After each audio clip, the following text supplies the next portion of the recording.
Hello friends, welcome back to my network studies. Friends, আজ আমি তোমাদেরকে শেখাবো যে কোনো সংখ্যা থেকে মিশ্র ভগ্নাংশ বিয়োগ করার একটা সহজ ফর্মুলা।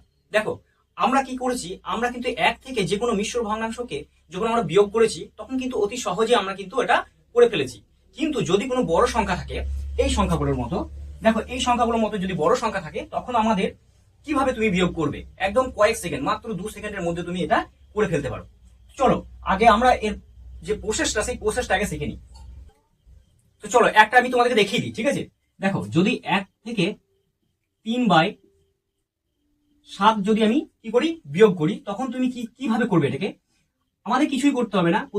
প্রথমে এই যে 7 আছে, 7টাকে যেমন আছে সেরকম নামাবে। নামানোর পর এখান থেকে এই 7 থেকে বিয়োগ করবে। 7 থেকে যদি আমি 3 বাদ দিই তাহলে কত হবে? 4। তাহলে এটাই তোমার কিন্তু আনসার হয়ে গেল, বুঝেছো?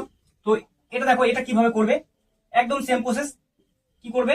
7 নামাও, 7 নামানোর পর 7 থেকে 4 বাদ দাও, 3। তাহলে এটা অ্যান্সার হয়ে গেল, ঠিক আছে? আবার দেখো এটা এটা কি করবে, একদম সেম প্রসেস। 96 নামালাম, 96 থেকে এটা বাদ দিয়ে দাও, তাহলে কত হবে? 4। তাহলে এটা তোমার অ্যান্সার হয়ে গেল, ঠিক আছে? আবার কাটাকাটি করলে কিন্তু যেটা বেরোবে সেটাই তোমার অ্যান্সার হয়ে যাবে। এটা কাটাকাটি করা যাবে। এবার দেখো এটা কিভাবে করবে, একদম সেম প্রসেস, কিন্তু এইটা একটু আলাদা, ঠিক আছে? যেহেতু এটা মিশ্র ভগ্নাংশ। এটা কি ভগ্নাংশ? এটা মিশ্র ভগ্নাংশ।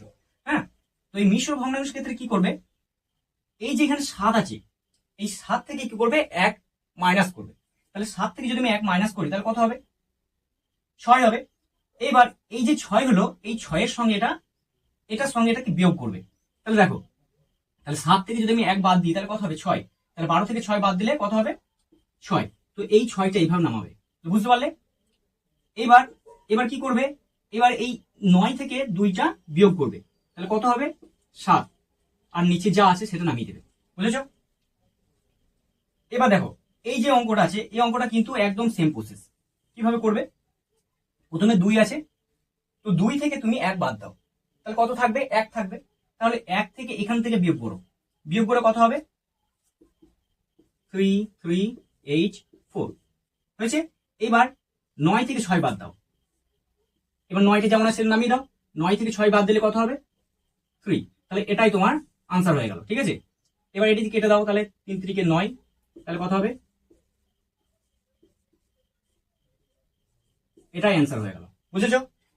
তো ফ্রেন্ডস, তোমাদের এই ভিডিওগুলো কেমন লাগছে প্লিজ আমাকে কমেন্ট করে জানাও। আর তোমাদের যদি মনে হয় হ্যাঁ ভিডিওটি খুব ভালো লাগছে বা হেল্পফুল হচ্ছে তোমাদের, তাহলে আমার চ্যানেলটা সাবস্ক্রাইব করো, সঙ্গে থাকো, ঠিক আছে? চলো, ওকে, বাই।